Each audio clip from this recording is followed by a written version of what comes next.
Morte de Darya Dugna, dólar versus o euro e Jeremy Powell na sexta-feira. Essas notícias e o que mais deve repercutir no mercado logo depois da nossa vinheta.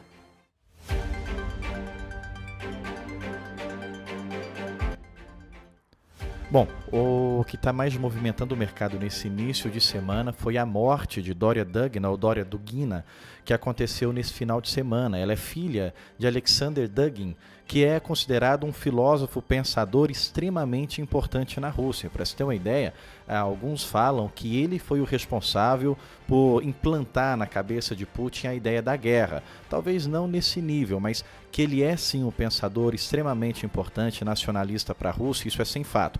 Pensa um pouco, para falar de Brasil, Bolsonaro e Olavo de Carvalho. Ele ainda tem uma repercussão maior e uma representatividade russa mais importante ainda, porque ele é autor de várias ideias da Rússia Grande, a Rússia pré-União Soviética, e a morte da filha dele tem muitos impactos políticos.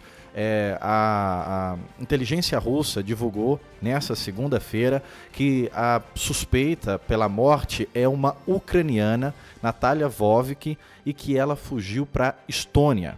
O que é o problema disso? A Estônia é membro da OTAN e a Rússia já pediu a extradição de Natalia Vovik, que também ela é acusada, vazou vários dados dela da internet, dados pessoais, ela é acusada de pertencer a um grupo terrorista neonazista da Ucrânia, e Vladimir Putin já disse que se for constatado que esse ataque foi um ataque de Estado, ou seja, o governo da Ucrânia tiver algo envolvido com isso, a guerra vai escalonar ainda mais e vai ganhar mais tensões.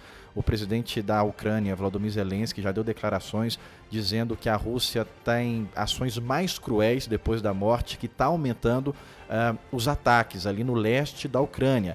E a guerra já está em si um cenário de filme, um cenário bem cruento, ruim de se ver algumas imagens, e a partir da morte de Dugna, ela aumentou essa tensão. Qual que é o problema das commodities? Além desse cenário que a gente assiste de mais ataques, de mais bombardeios, há dois riscos aqui que o mercado enxerga. O primeiro deles, ameaçar a retomada das exportações da Ucrânia. A Ucrânia tinha parado de exportar desde fevereiro e agora ela está retomando. Então, sobretudo para óleo de girassol, para trigo e para milho, é extremamente importante que a Ucrânia continue exportando. E já se fala que a Rússia pode colocar ameaça nessas exportações. O outro ponto é se a Rússia tiver alguma ação mais invasiva para tirar a Natalia Vovik da Estônia. O que a gente acredita que não, porque ela estaria invadindo um país membro da OTAN. Então esse assunto vai repercutir no mercado durante ainda pelo menos essa semana, à medida que novidades vão acontecendo. Então o atentado aconteceu no final de semana, e na segunda-feira a inteligência russa já trouxe várias informações, inclusive a autora do crime. Salvo engano, Natalia Vovik, ela tem 30 anos, tem essas acusações dela ser membro do grupo terrorista neonazista da Ucrânia, mas que o alvo poderia ser ali não somente a filha, mas o próprio Alexander Dugin. Eles estavam saindo de um tradicional festival de Moscou e a filha estava no carro do pai. E foi uma bomba implantada ali do lado do passageiro. Muitas informações ainda vão aparecer a respeito desse caso. Bom, um outro evento que a gente tem que dar atenção é o euro versus o dólar. Mais uma vez hoje, segunda-feira, o dólar venceu o euro e o euro atingiu seu menor patamar desde 2002, que foi quando a moeda foi lançada como moeda corrente. O euro ele já existia antes de 2002, mas como moeda contábil. Não era uma moeda... Vou dizer que é uma moeda interna dos bancos, uma forma bem simplória de denominar, mas não era uma moeda corrente, era apenas uma moeda contábil. E aí em 2002 o euro é lançado como uma moeda contábil e ali ele tem um valor um pouco abaixo do dólar, só que dali para frente sempre trabalhou acima do dólar. E agora o euro atingiu mais uma vez um patamar mais baixo, ele tinha ficado 1 para 1. Agora ele ficou abaixo do dólar. Ou seja, estou dizendo que desde que o euro foi lançado, hoje foi o valor mais baixo que ele teve desde o seu lançamento. Agora, isso por quê? E o que é importante isso para o mercado? Qual que é o impacto disso? A gente está vendo esse gráfico aí embaixo, que são as apostas do mercado para alta de juros dos Estados Unidos. Então vamos entender essa pesquisa, que é uma pesquisa do grupo CME, que é o grupo da Bolsa de Chicago, A taxa de juros dos Estados Unidos é 2,25. Hoje ela está ali 2,25. 40%, cerca de 40% do mercado aposta que o ajuste dessa taxa vai para 2,75, ou seja, aumento de 0,50. Só que mais de 50% do mercado passou a apostar que vai ser uma alta mais agressiva, que vai ser uma alta de 0,75. Mais alta de juros americanos representa mais alta para o dólar, e aí desvaloriza as outras moedas, inclusive o real. A zona do euro está passando por problema ainda da inflação, que não pode ser combatido, porque para você combater a inflação, você tem que aumentar a taxa de juros. E a Europa não consegue aumentar ainda a sua taxa de juros, porque ela ainda está vivendo preços de energia caros por causa da sua crise climática. Então, colocar uma taxa de juros alta, ela corre um sério risco de quebrar alguns países. Então, para ela não pressionar os países menos ricos, se a gente pode dizer assim, ela não consegue aumentar muito a sua taxa de juros. Se ela não aumenta a sua taxa de juros, ela perde a competição com a taxa de juros dos Estados Unidos e o dólar ganha. E aí essa pressão do Fed de aumentar os juros influencia em todos os países, inclusive aqui no Brasil, e a gente está vendo essa influência na zona do euro, que está desvalorizando o euro de uma forma que jamais aconteceu na história. A gente vai ter nesse final de semana Jackson Hole, que é o simpósio anual do Fed. O Fed é o Banco Central dos Estados Unidos, e o Jerome Powell vai discursar na sexta-feira. O que o mercado está esperando?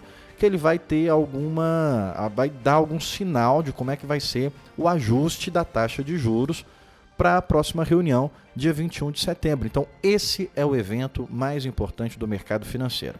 Então, tudo é especulação. A gente está vendo, então, na segunda-feira, o mercado abre repercutindo as ações da guerra ainda. A gente pode dizer que essa ação da morte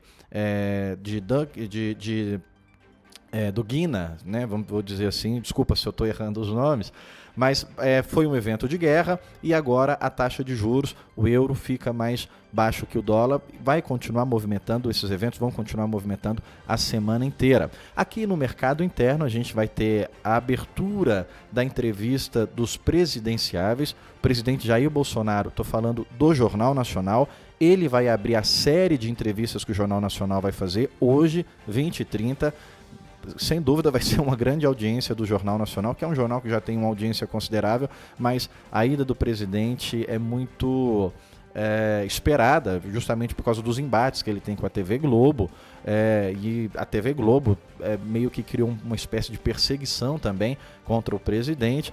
Então é um embate muito esperado para ver o que vai sair de sinal para a economia caso ele seja eleito, porque é pleiteando campanha. Então, hoje tem presidente Jair Bolsonaro, amanhã tem Ciro Gomes, aí na quarta-feira pula, na quinta-feira tem Lula e na sexta-feira Simone Tebet, mas vai ficar sem dúvida aí a expectativa mais para o presidente Jair Bolsonaro e depois para o Lula.